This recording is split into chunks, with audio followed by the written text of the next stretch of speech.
చిన్నశంకరంపేట మండల కేంద్రంలోని స్థానిక నీటిపారుదల శాఖ కార్యాలయంలో ఏర్పాటు చేసిన మీడియా సమావేశంలో డిఈ శ్రీనివాస్ రెడ్డి మాట్లాడుతూ మండలంలోని కొన్ని పరిశ్రమలు ఎఫ్టీఎల్ బఫర్ జోన్లలో నిర్మాణాలు చేపట్టడం జరిగిందని వాటికి సంబంధించి నోటీసులు కూడా ఇవ్వడం జరిగిందని అన్నారు.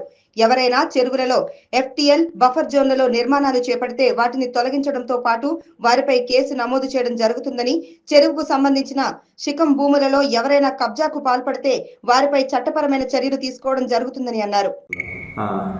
ఇప్పుడు మనము శంకరపేట మండలంలో ఈ ఎఫ్టీఎల్ బఫర్ జోన్లో ఉన్న కంపెనీలకు కొన్ని నోటీసులు ఇవ్వబడినవి. ఎఫ్టీఎల్ బఫర్లలో ఎవరు ఉన్నా కానీ ఏ స్ట్రక్చర్స్ కానీ ఏదైనా ఉన్నా కానీ తీసేపిచ్చేసి ఎట్లుందో అట్లా చెరువులను కాపాడే గురించి కొందరికి కంపెనీలకు నోటీస్ ఇచ్చాము. ఈ పేపర్ డెక్కర్ వాళ్ళకి ఇచ్చాము నోటీసు. ఇంకోటి చెరువు అంబాజీపేట చెరువు ఉంది కదా, స్నాక్ కంపెనీకి ఒకటి ఇచ్చాము. ఇంకోటి కాజాపూర్ దగ్గర కావేరీ వాళ్ళకి ఒకటి ఇచ్చాము. ఎఫ్టీఎల్ మొన్న కూడా ఫిక్స్ చేసినాము. ఎఫ్టీఎల్స్ అద్దురాలు ఇట్లన్నీ ఫిక్స్ చేసాము. ఇంకోటి ఎదురుగా కూడా కుంట ఉండే, మన ఏం కుంట అదే ఆ కుంట గురించి ఎఫ్టీఎల్ సర్వే శిఖం కూడా ఫిక్స్ చేసి బోర్డు కూడా నాటించినాం రెవెన్యూ వాళ్ళతోటి. ఎదురుగా ఆఫీస్కి అదంపేట చివరిలో ఇది మన పేపర్ డెక్కర్ పేపర్ కంపెనీలో ఆల్రెడీ అది ఫీడర్ ఛానల్ ఉంది అని చెప్పి ఇచ్చాము. వాళ్ళు ఇంకా రాలేదు, నోటీస్ ఎన్ఓసి తీసుకోమని చెప్పాము. వాళ్ళు ఇంకా రెస్పాండ్ కాలేదు.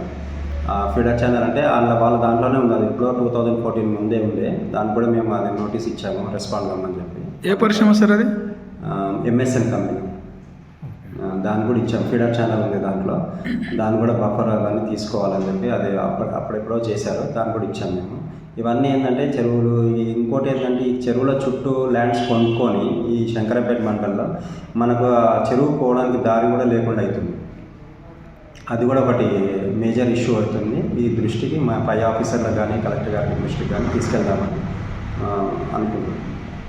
పాతయి కాబట్టి మనకు గైడ్లైన్స్ ఎట్లుంటుందో అట్లా ఉంటుంది కాబట్టి దానికి ఇప్పుడు మన కాలువ పోయేదానికి బఫర్స్ ఎంత ఉందో దాన్ని ఫిక్స్ చేసి వాళ్ళ ల్యాండ్ నుంచి తీసేసి అక్కడ ఏం జరగకుండా చేస్తాం. మేము ఏదైనా పోయినా కానీ చూసుకుంటట్టు ఉంటుంది. ఆల్రెడీ కన్స్ట్రక్షన్ అయిన దానికి ఇప్పుడు మేము ఏం చేయడానికి లేదు, మాకేం గైడ్లైన్స్ రాలేదు దాని ప్రకారం. ఇప్పుడు జరిగింది కాబట్టి దానికి మేము ఎట్లా ఉండాలి అనేది మేము నోటీస్ ఇస్తున్నాం, ఎట్లా చేసి ఇప్పుడు రూల్స్ ప్రకారం. ఇప్పుడు ఆల్రెడీ కన్స్ట్రక్షన్ అయిపోయింది అంతా, మనం ఇప్పుడు ఏం చేయరాదు కాబట్టి ఇప్పుడు వచ్చిన గైడ్లైన్స్ ప్రకారంగా మాకు అబ్జర్వ్ చేస్తే ఇన్స్పెక్షన్ చేస్తే అట్లా వచ్చినాయి కాబట్టి దాని ప్రకారం మేము చేస్తాం.